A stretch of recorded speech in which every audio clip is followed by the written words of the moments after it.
Hey everybody, good afternoon and welcome once again to Dojo Live, weekly talks with experts like you. If you're new to Dojo Live, my name is Kim Lantis and I'm joining you from one of Nearsoft's offices in Hermosillo, Sonora, Mexico. Co-hosting with me is my fellow Nearsoftine, Carlos Ponce, joining Hello, us from everyone. Mexico City, his home today. We do have an office there, but he's at home. So today what we're going to be doing is addressing, I guess, what we could think of as one of those make it or break it topics, something that times it's really, really important to any business, and that's growth marketing. So of course, there's many ways that you can market your company or your business, and today's guest is here to tell us about the most effective ways to do so. So please welcome Todd. Oh no, Giannattasio, did I say that Perfect. right? That was perfect. Yes, Yeah. yes. Good job. Thank you. Who is the CEO of Tresnick Media. So Todd, thank you so much and welcome to Dojo Live. Thank you guys for having me. I really appreciate it. Perfect. So Todd, please get us started by telling us a bit more about yourself as well as Tresnick. Sure. So I founded Tresnick Media about 6 or 7 years ago with our primary focus to help businesses grow through content marketing and using all that the internet has to offer to help build a brand, fill a pipeline of leads, and then drive sales. And over that time, obviously, like the tools and technology has really grown to be able to support that, which is great when you know how to execute properly.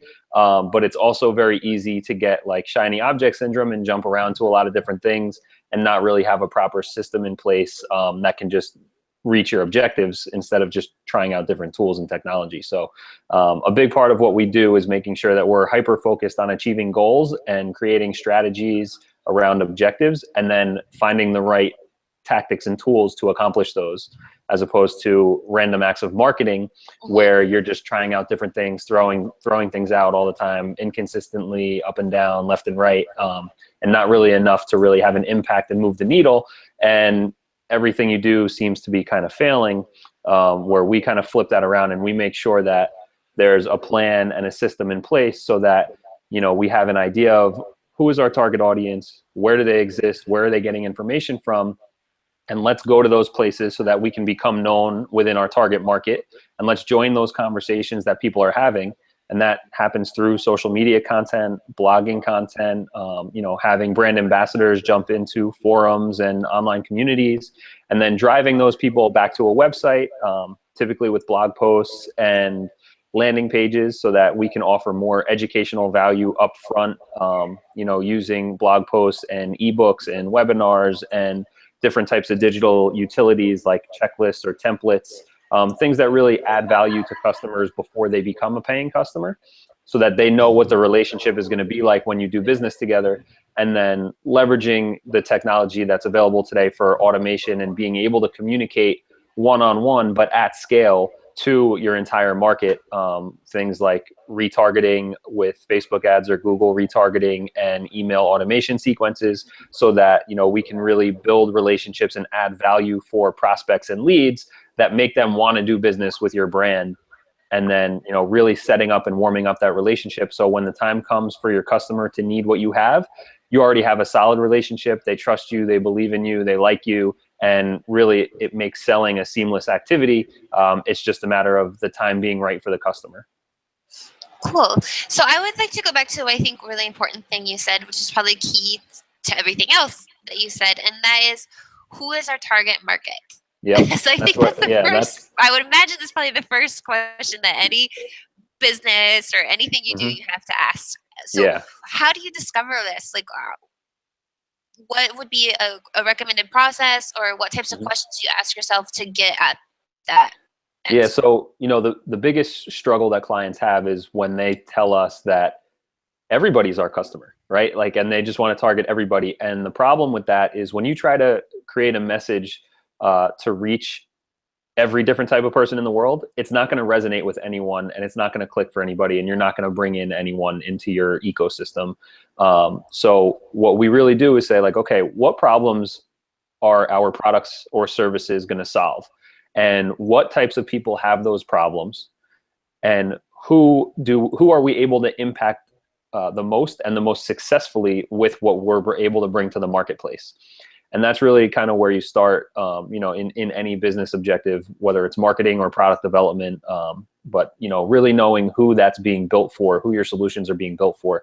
And then you kind of, you know, you'll get a feel for who it is at that point. And then that's when you want to start thinking about creating a persona profile, or commonly called like a customer avatar, where, you know, you have an idea of what this person's day-to-day life is like, not just, you know, what their job title or their age demographic is, but, you know, what kind of conversations are they having with their friends, their family, their colleagues on a regular basis? What kind of problems are they trying to solve? You know, and really even going beyond that and thinking, even if you're a business-to-business solution, knowing what kind of personal life that your audience has, because then you're able to create messaging that's, you know, that's a way for quote unquote boring markets to kind of break out and create something more cool and interesting.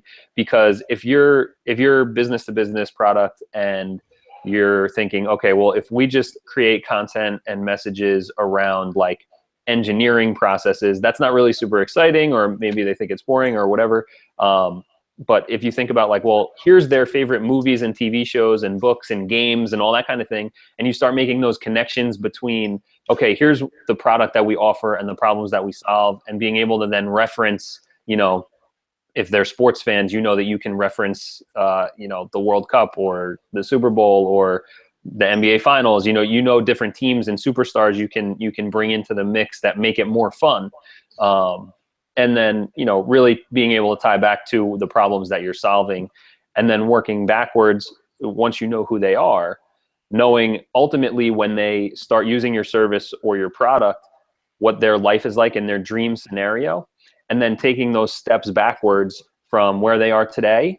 What kind of questions do they have? Let's answer all of those questions that they're sparking, like, oh, when they have what we call a trigger event, which is when a problem occurs or when they become aware of that problem. You know, what kind of questions do they have right away? What are they thinking about? What are they asking Alexa to search for, or talking to Siri about, right? Or what are they typing into Google? So those are the kind of things that you want to start off with, and creating, like, you know, typically we focus on blog posts. It could be video posts. It could be podcast episodes. It could be directly native on social media, depending where your audience is. But answering all of those questions that your ideal customer has when it comes to the pain points that your product or service solves, and creating that information and helping them understand, like, hey, like, we know where you're at. We know what you're going through. Here's the next step that you need to take. And then that's how you can start, you know, attracting people into your brand's ecosystem, and then nurturing them along to want to do business with you or wanting to buy your products.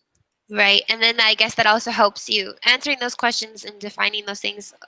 Would it be a natural step then into building your content? Because then you've already kind of got your keywords established, the questions Exactly. for your titles of your blogs and those types of things. Yeah, exactly. So actually really fundamental in making your life a lot easier. So it might seem like a lot of work from the start, but it's something that has to be done. Yeah, and it seems like a lot, and it seems, especially for people who are not content creators, there's a mental block, right? And this happens with anybody whose day-to-day life is not writing or creating videos or something. And if you're able to, you know, kind of make a mental shift, and it's not even a big one, but if a customer emailed you a question, you would open the email, you would read it, and you would reply back in 5 or 10 minutes with a really educational, valuable answer for them, and you would hit send. And you wouldn't think twice about it. You wouldn't have that mental block. You're just answering a question from a customer. Well, you're doing the same exact thing when you're creating blog content or social media content. You're answering those questions. So just if you're able to kind of get over that mental hurdle of this is a blog post versus I'm talking to a customer, that really makes a big difference for people who need to kind of get into the habit of creating content. And that's where we get started, is sitting down and saying, okay, you know, what are the most common conversations that you have with prospects and your existing customers? You know, what are they asking you when they come to you, and what do you wish that they would ask you? And making that list of questions. And that's how you can kind of, you know, starting playing baseball off the tee, right? Is you warm up with those easy content pieces, and then build off of that, and you see what kind of resonates and all that kind of thing. And the great part about answering the questions of your customers is that makes the distribution and promotion of your content easier. So if you just write something and publish it on your blog, that's not going to help because no one's going to see it, right? No one's coming, you know, you're not the New York Times where people are just visiting your website every day looking for new articles. So when you're answering the questions that your customers have, then you can go out on social media, and, you know, all the social channels make it easy to search for different phrases that people might be talking about, and jumping into those conversations and starting to join in and add value there. And that's how you can make that initial contact with people who are in your target market, and finding them that way and engaging with them there, and then sending them back to an article on your website where you're not jumping out and saying like, hey, you have this problem, come buy our product, because that's going to turn people off right away. But when you're answering their question and engaging with them, and then sending them more information that's going to help them just understand where they're at, that's how you can build those initial relationships that turn into great customers. Nice. Excuse me, Todd, Kim, I'd like to pause for a minute because I'd like to introduce. Actually, I want to thank my fellow near Softian. He's actually in Mexico City too, Luis Ortiz, and Luis is part of the labs team. Todd, for the record, we have an entire business unit that is called Labs, and we're working on our own products. And then Luis, he oversees also content and a lot of really cool stuff that you do at Labs yourself, and so we can make the connection, Luis, and then we'll let Todd continue with his, the topic. So, Luis? Great, thank you. And well, yes, this was a last minute call. And yes. So I didn't get the makeup and lighting as you did. Right?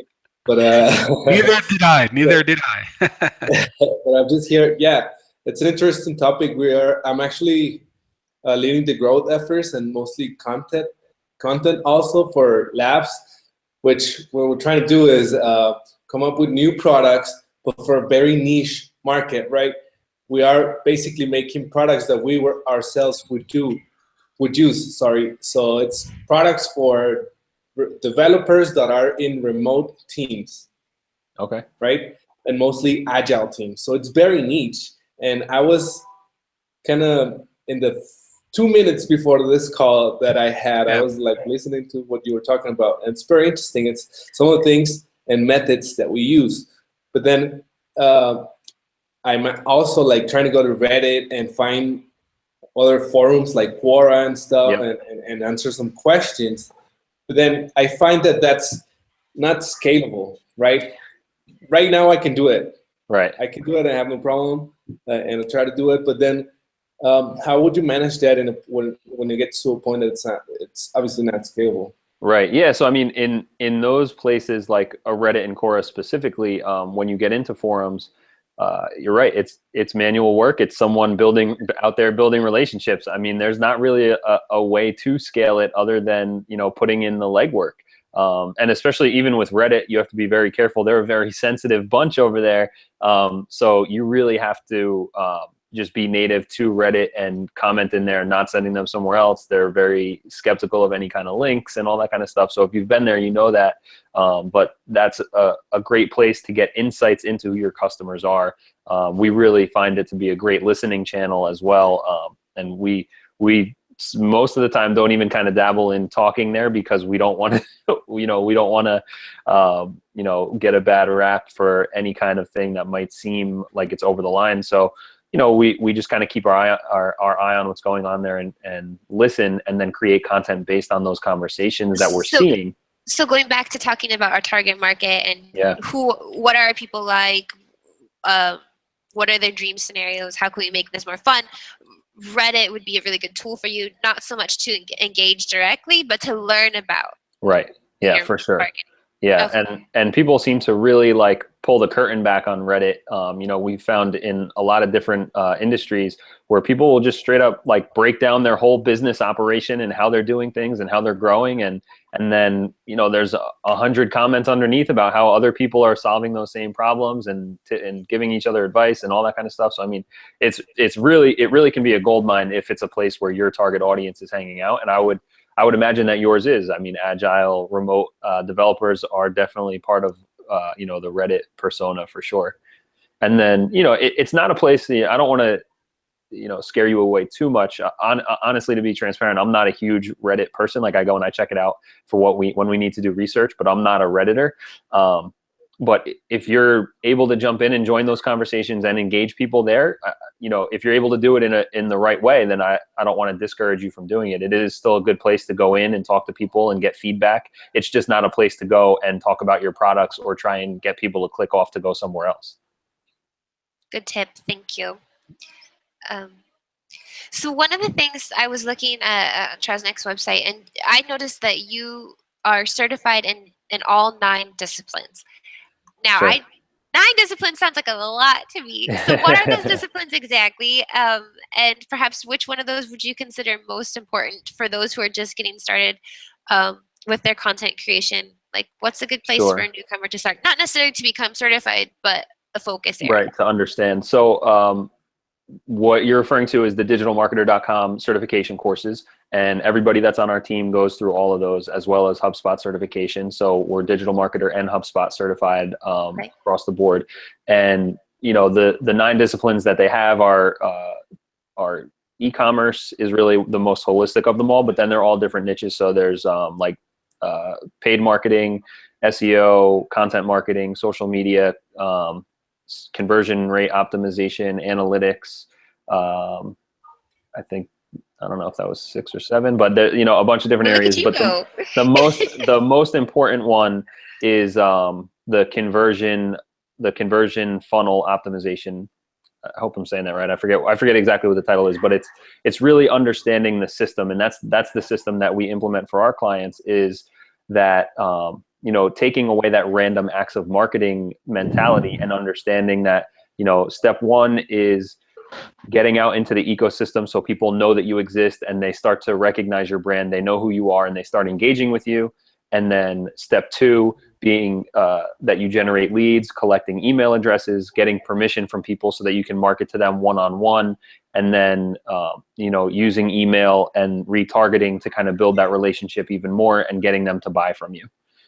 So I would say anyone getting started, that's definitely the first place. And I can send over, obviously I can send a link over to that certification course, but also they do have a great blog post that goes over what that conversion funnel should look like, so that people can understand what that system needs to be for their business. Because too often people who don't sit down and just intentionally think about it, when they say we need to do some marketing, they kind of just start throwing stuff out and they think it means, you know, posting something on Facebook every once in a while, or, you know, sending out a direct mailer once, and it's really sporadic and inconsistent and not pushing all towards one direction. But when you sit down and you read through and you understand, like, this is a system where we need to be doing something that you know, gets the awareness of our brand and acquires attention at the top of the funnel, and convert those people into leads, and then we build that relationship with those leads and present them with offers so that they become paying customers. You know, it crystallizes in your mind. So everybody who thinks about it in that way, it clicks and the light bulb goes off, and it's like, well, of course this is the way we need to be building it. But most people, unless they're in it every day, they don't think about marketing as a system like that.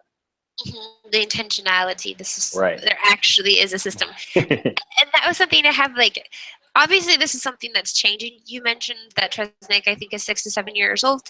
I imagine just in that time, the amount of tools and everything that are out there changes so quickly, and it's probably just going to get faster and faster. Yeah. So, what tips do you have on, like, your continuous education? Like, how do you keep on top of things? How, like, are you an avid reader?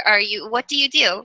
Yeah, I mean, personally, I'm crazy with reading stuff and taking courses and podcasts. Like, I probably listen to a dozen different podcasts every week.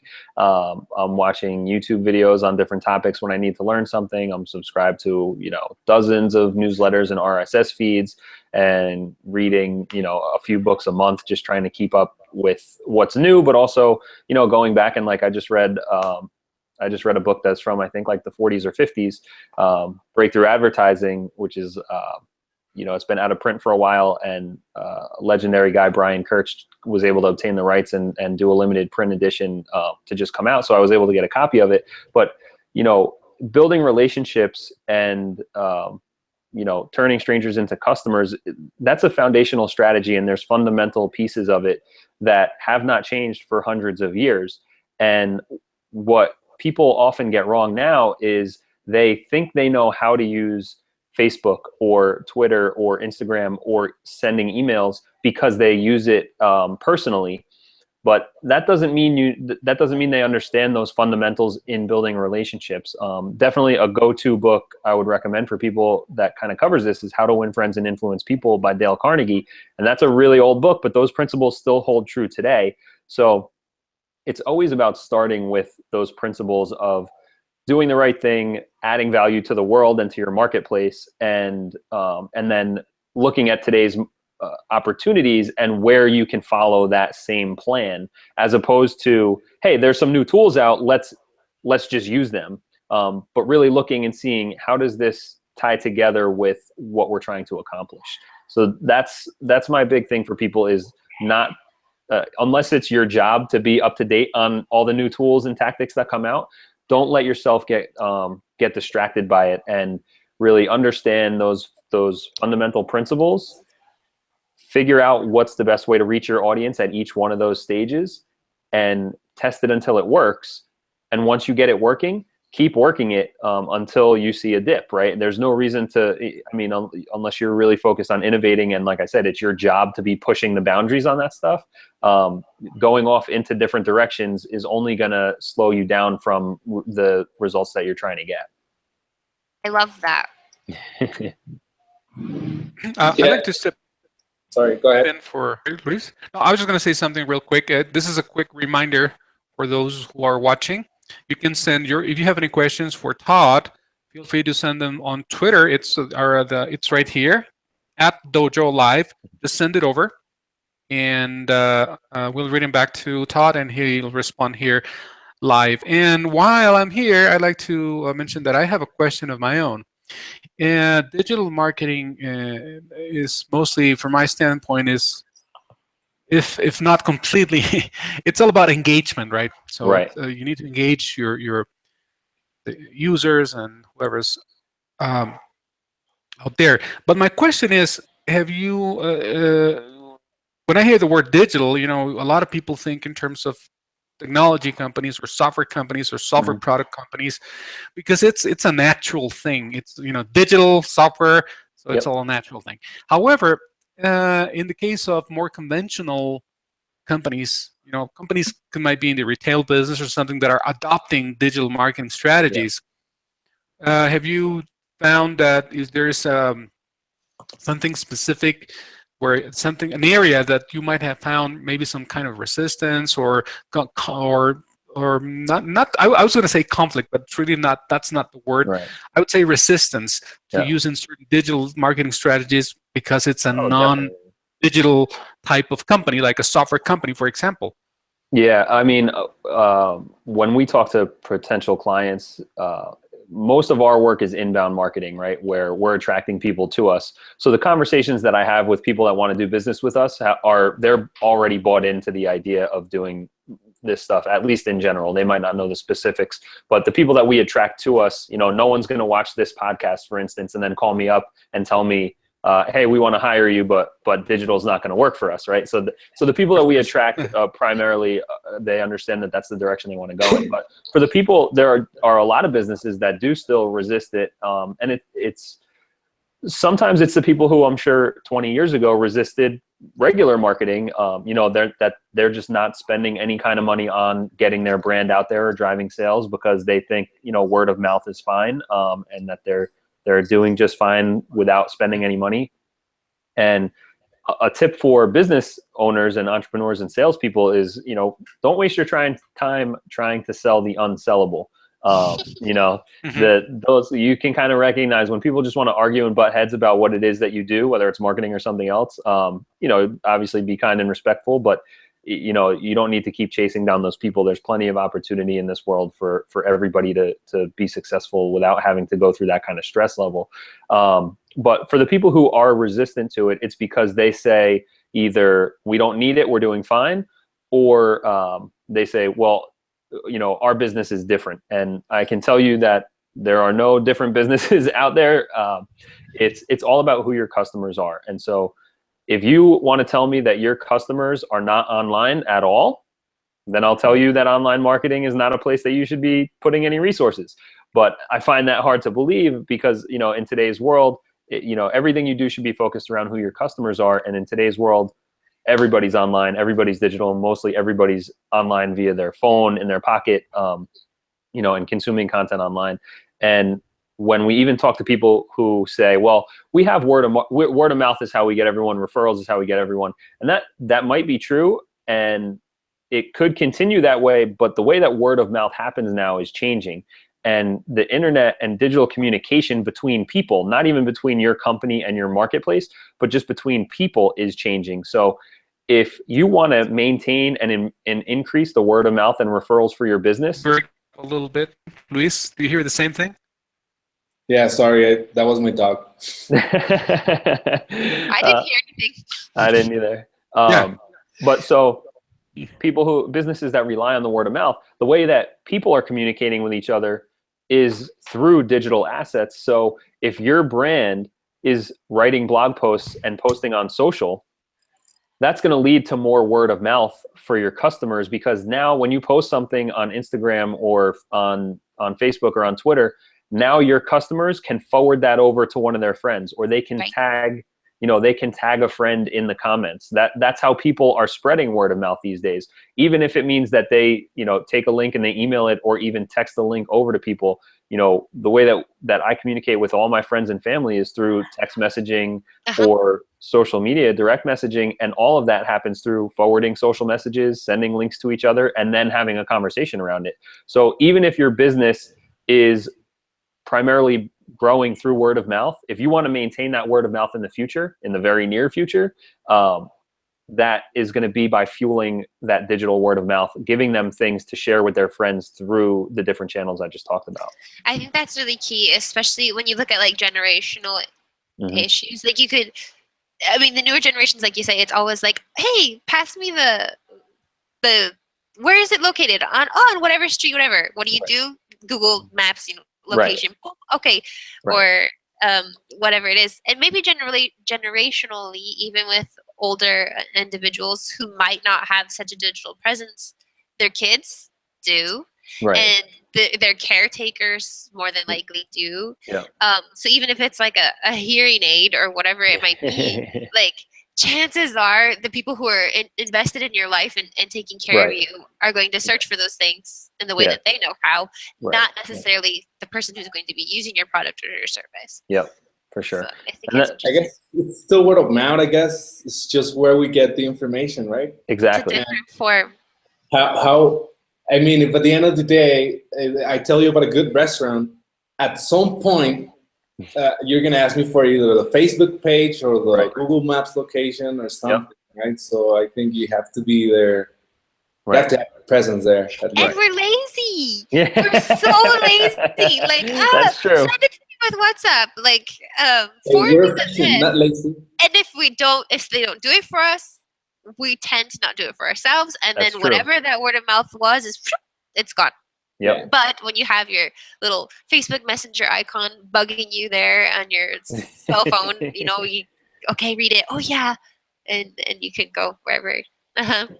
Yeah, and you know, that's a great point that you brought up, is that it has to be easy for the person receiving it. So even if that person isn't the one searching or that follows you, if they receive it as an easy thing, then that's where they're going to be, you know, they're going to be able to take action a little better. So anything that we can do to make spreading that word of mouth easier, and then, you know, making it easy for the end person to take action is what we're aiming for. Very, very cool. Carlos, go ahead. No. Go ahead, Kim. Then I'll jump in. Luis, anything else? Well, I didn't have any questions prepared, but I would like to hear what you have to say about KPIs. How do you determine them, or do you have something to share specifically for growth? Because sometimes it needs to be a sustained effort that it won't show the results directly, right? Let's say like an SEO campaign or something. After 1 week, your boss is like, "Hey, where's the results?" It just doesn't work that way. So, what are the KPIs that you can show to upper management?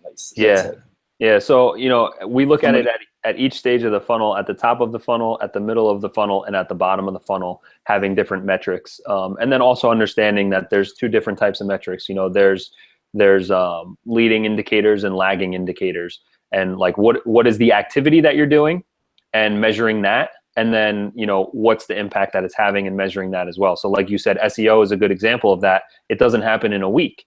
And there's other tips I can give about that, but in the SEO metrics at the top of the funnel, what you could say is, okay, we created content. It's optimized for this specific keyword.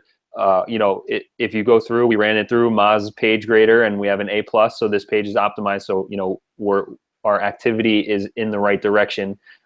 We've reached out and we're, you know, building relationships to get links back to this content. We've emailed, you know, 50 people about this. We've gotten X amount of responses. So those things that kind of build up towards what the end objective is, making sure you keep track of that stuff, as well as, you know, okay, are we achieving, you know, are we getting higher rankings, and are we ranking for more keywords and all that kind of stuff. So looking at both sides of that, so that, you know, the 6 month to 12 month goals that you have, you know, if you sit around for the first 6 months twiddling your thumbs waiting for something to happen, it seems like you're not being successful, when that's not true. If you're building more content every week, building your library, and getting more people linking over to your site, you know, you are moving down that path to success along those benchmarks to keep track of.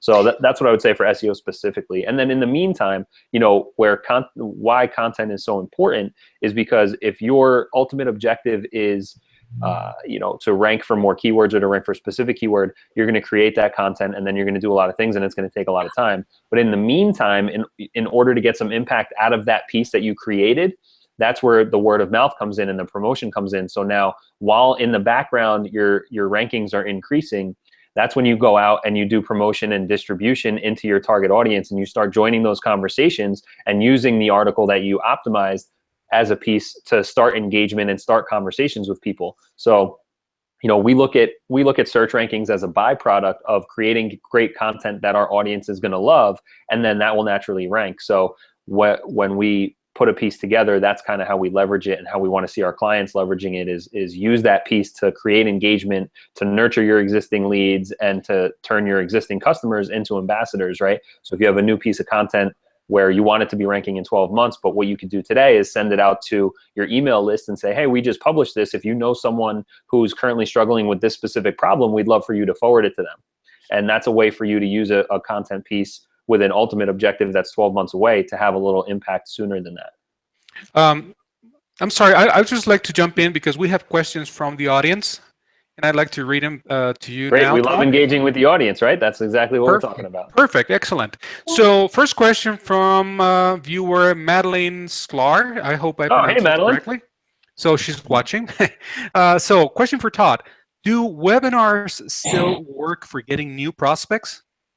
Yeah, definitely. So the way that we look at webinars or ebooks or any kind of lead magnet like that, it's an educational piece, right, that people are going to sign up for, and that's how you can turn a stranger into an email subscriber or a lead.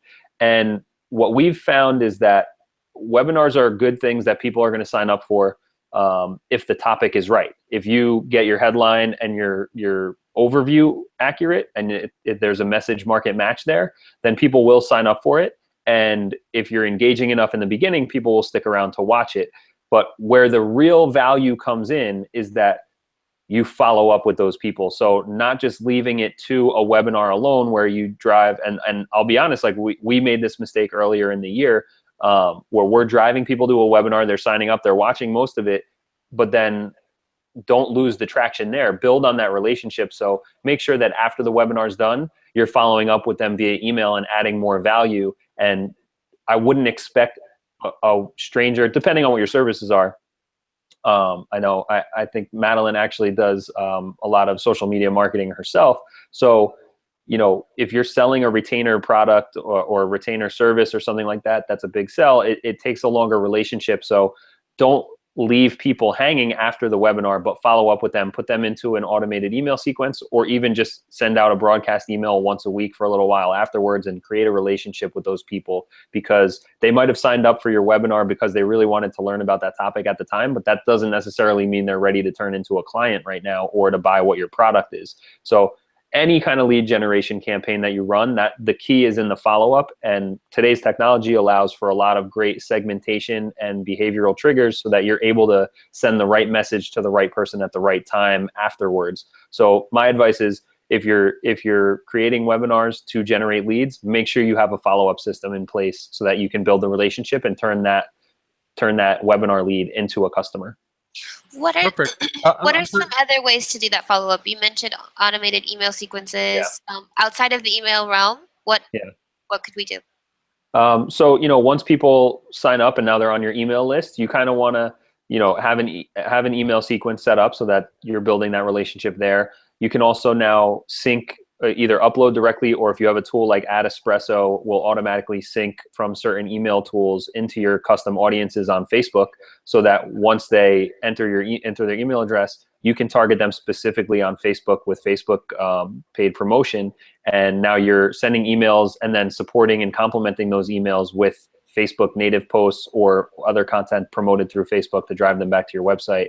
And then, depending on what kind of business you have, you don't be afraid of using the phone to pick up and call people and talk to them. That can definitely be beneficial if you have, a bigger product or service and people want to talk to someone on the other end. Definitely don't be afraid of that as well.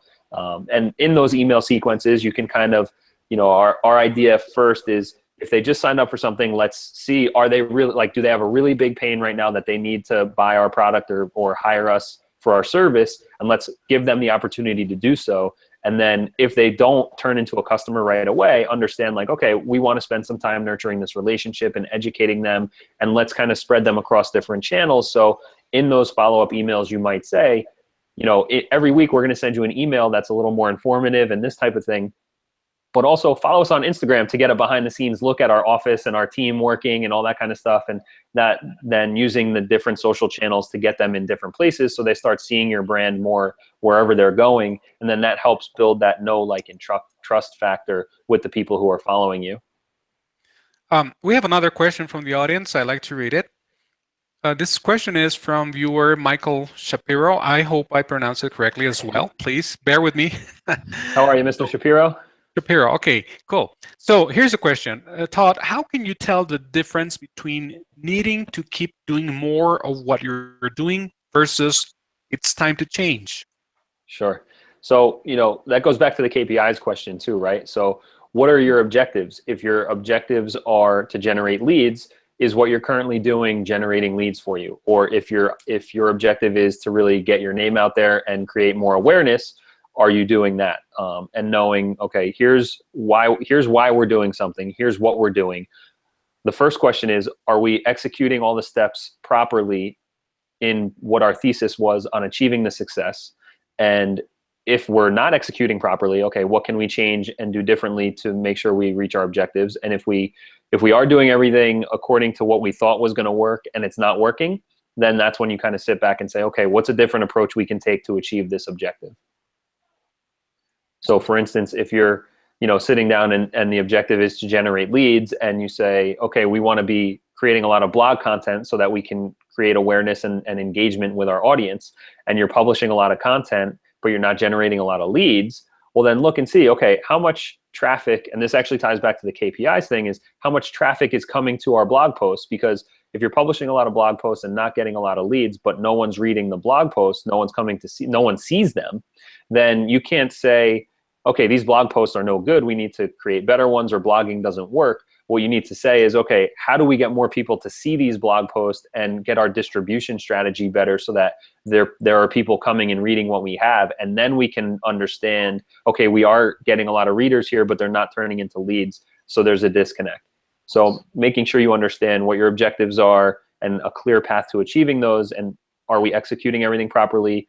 Where is there a leak in our funnel here, and what can we do to fix it? Perfect. Thank you. Appreciate it. So there you have it, Mr. Shapiro.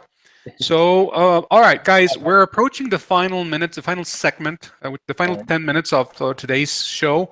So let's focus on Kim, Luis, if you have any more questions, or anybody else out there in the audience that wants to ask any more questions.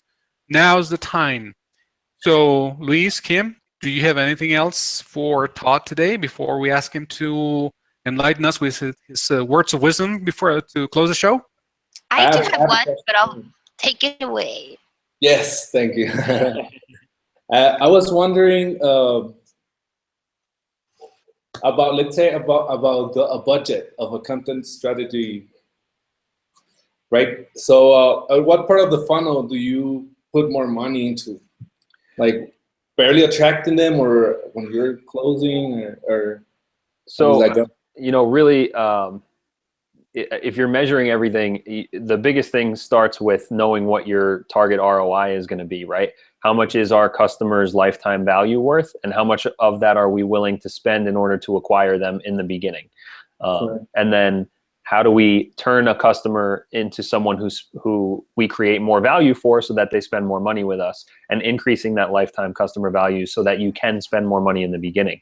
And it starts with, you know, once you have the proper plumbing in place that will attract people and turn them into leads, and then follow up and turn them into customers, is where can you do the manual work? You know, if you don't have a big budget, where can you do the manual work? Is it getting out and being on social and creating those initial conversations to drive awareness and let's get people back to our blog?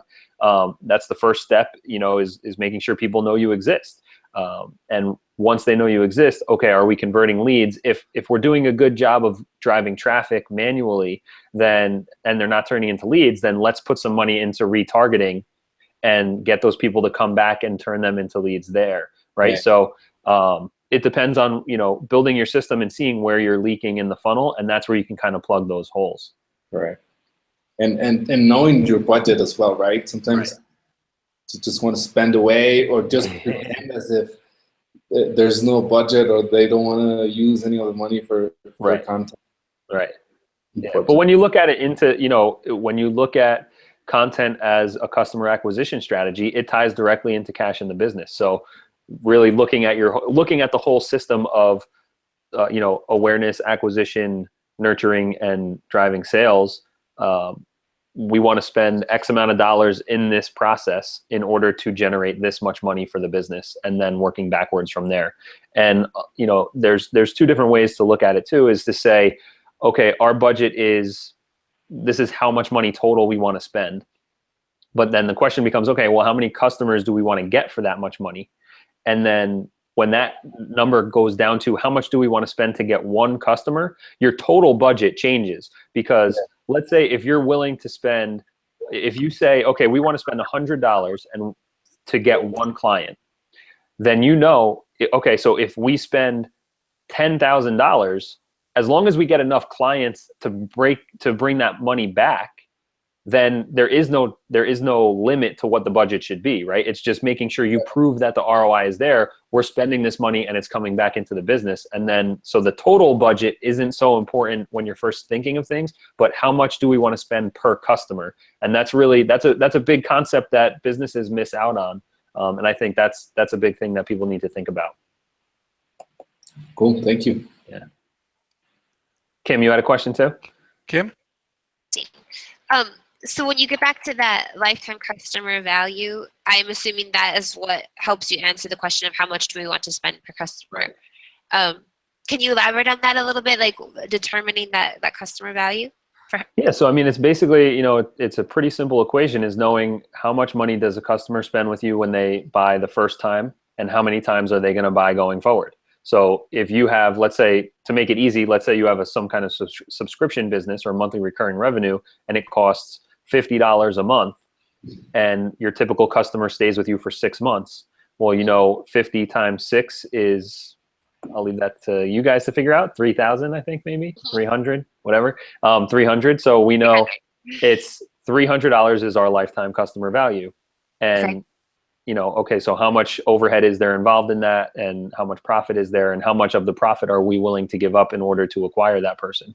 And that's kind of how you figure it out, is, you know, how much do they spend and how many times do they spend it? and working backwards from there. And then also part of this process doesn't stop when you get that customer the first time, but how can we now earn their business more and more? And how can we get them to bring other customers to our business? And then that person's value all of a sudden goes up, because if they spread word of mouth and bring in customers without you spending any more money, now they're worth more to get in the door the first time. Very cool. Thank you. Yeah. That helped a lot. I thought I had a pretty good idea. I wasn't so far off, but it was good to have that defined a bit. My last question for you is, how does one avoid building content for content's sake? Like, what type of frequency should we expect in those emails, in those blog posts, and anything else? How do you make sure that you're having good content in that necessary time frame? Right. So what we look at in terms of frequency, we like to maintain a consistency in growing what our assets are. So we typically will publish at least once or twice a week on a blog. And we like to send at least one email a week, not a promotional email, but just, hey, here's some information, some value, some educational type of stuff. And then once a month, present them with some kind of offer to do business with us. But really what you need to think about is, one, again, the ROI is something to always keep in mind.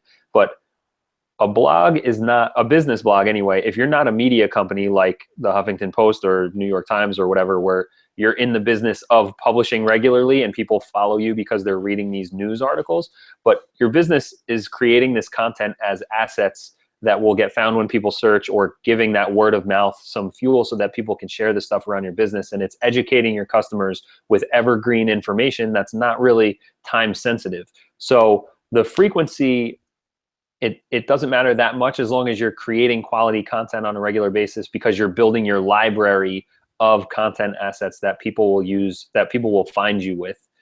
That's really where the importance is. And it comes down to, what does your competition look like? If there's not a lot of other stuff going on, then it's easier to kind of, be a little less frequent, and doing more promotion. And it doesn't have to be crazy with creating all that content at first either, because you want to prove that it's going to work. So it might be just creating one, I'll use webinar as an example since it was brought up before, but creating a webinar that adds value to your customers and educates them on what it is, the value that you bring, and what they need to know, and creating one blog post that sets up that webinar and kind of pre-frames it and educates people on why they would want to learn more.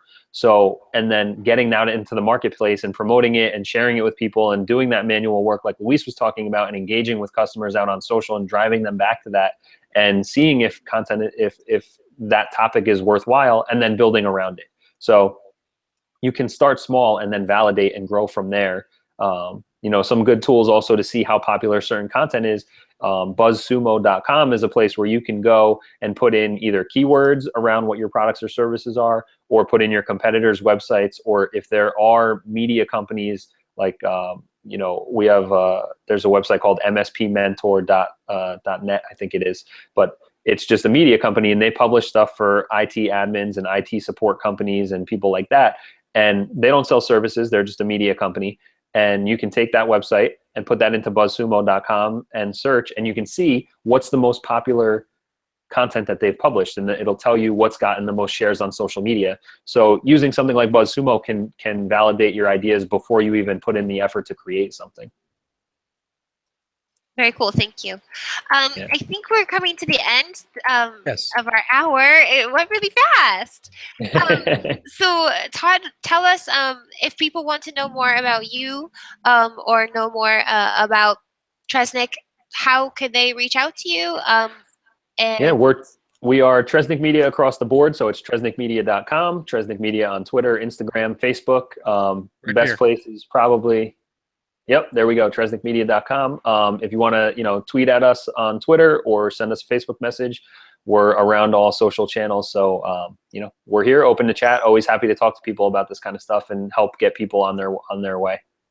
And of course, for those who are watching now or will be, all the information to reach out to Todd and Tresnick Media is going to be right there on the website, on DojoLIVE website, which is dojo.nearsoft.com.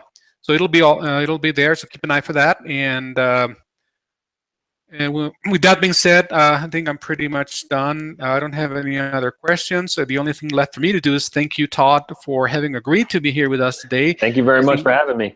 Absolutely. So Kim, it's all yours. You want to do the closing? Yes, I Please. guess in summary, Todd, I guess what I'm taking away as far as content goes still is the same old adage of quality outweighs quantity. I think that you would agree. Yeah. And so that's great. I think we've got a lot of good tips. I'm really thankful for all of the amazing tools and books that you were able to mention. I think we'll be putting those up on our website as well as references for folks. And thank you. That's all I left to say. Thank you, Carlos. Thank you, Luis, especially Luis for jumping on in here at the last minute. Yeah, absolutely. Hope this was useful for you and what you do here at Nearsoft as well. Thank you guys for having me. Thank All you. right. Thanks, everyone. All right. And Thank you, everyone. absolutely. Thank you. Bye. See you next week, everybody. See you next week. Bye. Oh, by the way, before we go, while we're live, next week on Dojo Live, it's Kevin Kelly. So be here or be square. You'll be here, right, Todd? I'll be here. You'll watch. So thank you, everyone. Okay, goodbye. Good afternoon. Bye. Have a great day.